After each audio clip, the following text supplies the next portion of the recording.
तो मैं मान लूंगा, वरना दूसरों के ताजी जब निकल रहे हो तो कंधा दे करके या हुसैन के देना बहुत आसान होता है। पहले मेहनत करो, मजदूरी करो, उसके बाद कामयाबी की राह मिलती है दोस्तों। मैं मेरी माँ और बहनों को कुछ बातें बताना चाहता हूँ। पिछली दफे पार्षद के चुनाव में इसी एमएलए रफीक खान ने हमारी बिरादरी को लड़ा के पटक दिया। मैंने मना किया था कि मुझे वार्ड नंबर 86 से टिकट मत दे, तेरे गुलाम मुस्तफा मेरे भाई को, छोटा भाई है मेरा, मगर नहीं दिया। उसने एक गेम खेल दिया, मुझे टिकट दे दिया, गुलाम मुस्तफा को उठा दिया कि तू जाकर के निर्दलीय चुनाव लड़। उधर मैंने मना किया था कि अजीज भाई चुनाव लड़ेंगे, तू उधर अस्मा को या अखबार को टिकट मत देना, 79 से दे देना। मगर देखिए उसकी चाल, अंग्रेजों वाली चाल रखता है कि लड़ाओ और राज करो। उसने वहां अस्मा को टिकट दे दिया और अशफाक को नाराज करके वहां निर्दलीय चुनाव लड़ा दिया। 5 भागों में बांट के रख दिया उसने बिरादरी को। मगर हमने बड़ी सूझबूझ के साथ चुनाव लड़े और कोई तफरका नहीं आने दिया। और मैं यकीन दिलाता हूं आपको आज भी कि जब तक मेरी जिंदगी है इस बिरादरी पर निशावर कर दूंगा और आंच नहीं आने दूंगा और टुकड़े नहीं होने दूंगा इंशाअल्लाह अज़ीज़।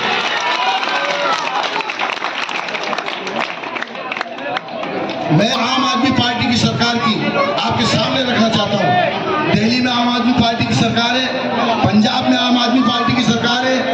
कांग्रेस ने यहाँ 100 यूनिट फ्री किए, मगर बिल उठा के देख लेना, 100 यूनिट का सिर्फ नाम है, उसके अंदर कई चार्ज पीछे से चढ़ा दिए, कहीं 20% यूनिट बढ़ा दिया, कहीं चार्ज चढ़ा दिया, कहीं मीटर का चार्ज चढ़ा दिया और वापस उठा करके बिल जो का त्यों।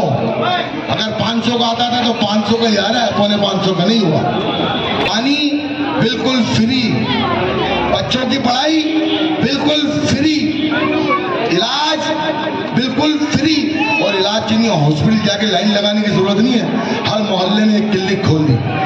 और मोहल्ले में क्लिनिक खोलने के बाद एक बढ़िया डॉक्टर मोहल्ले में बैठा है। मान लीजिए इस मोहल्ले में 50 मकान है, 50 मकानों के बीच एक क्लिनिक खोल दी, बेहतरीन बढ़िया किस्म का डॉक्टर वहाँ बैठा है, वहाँ लाइन में लगने की जरूरत नहीं है। डॉक्टर ने पर्ची बनाई, जैसे ATM डालते हैं ना, ऐसे पर्ची उस मशीन में डाली और ATM में जैसे पैसे बाहर होते हैं वैसे दवा बाहर, कोई जरूरत नहीं लाइन में लगने की। पर्ची बनाई, दवा बाहर, और उससे ज्यादा क्या मूलभूत सुविधाएं चाहिए? हर चीज फ्री। जब आदमी कमाएगा तो अपने पैसे बचाएगा, और पैसे बचाएगा तो धूमधाम से अपने बच्चों की शादी भी करेगा, खाने भी करेगा, कई चीजें करेगा दोस्तों।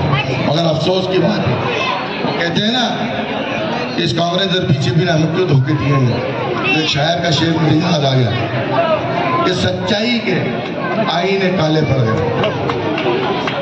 सच्चाई के आईने काले पड़ गए और बुज़दिलों के घर में उजाले हो गए।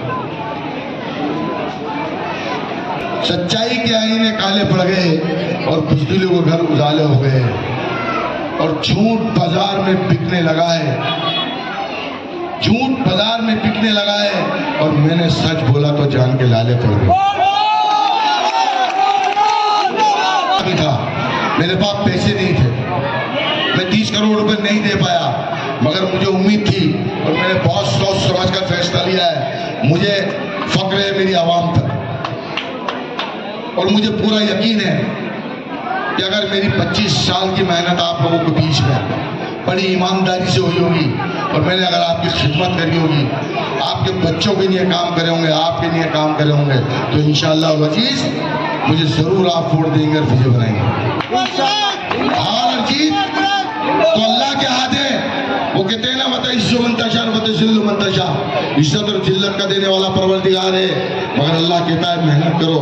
मैं मेहनत करूंगा आप लोगों के बीच, और मुझे उम्मीद है मेरी माँ और बहनों से कि एक नारा अभी आपने देखा होगा, नारा मैं अपने मुंह से तो नहीं बोलूं, मगर उस नारे को आपने देखा होगा व्हाट्सएप पे चल रहा है, कई स्क्रीनों पे चल रहा है। मॉब लिंचिंग हो गई, बच्चे शहीद हो गए, कई जगह कर्फ्यू लग गए, कई जगह दंगे फसादात हो गए,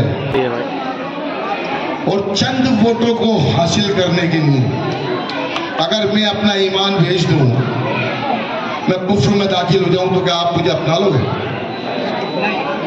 फैसला आपके हाथ में है, फैसला आपको करना है कि आपको एक तरफ वो दौलतमंद इंसान देख रहे हैं दोनों, चाहे वो भारतीय जनता पार्टी का हो चाहे वो कांग्रेस का हो।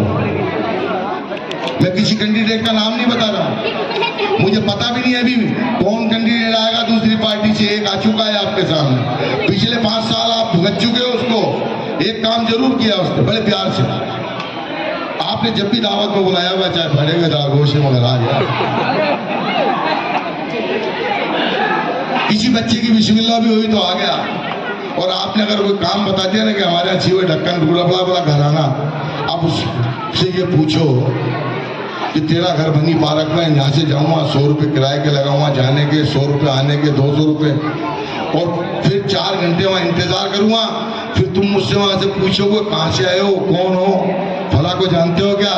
नहीं जानता। बोला आज टाइम नहीं है, मैं जा रहा हूँ, कल आना। काम है पार्षद का शिवर ढक्कन लगाना, सड़क बनाना, नाली बनाना, ये एमएलए का काम नहीं है, ये पार्षदों का काम है। नगर निगम से मुझे भली भांति 20 साल 25 साल हो गए ये काम कराते हुए।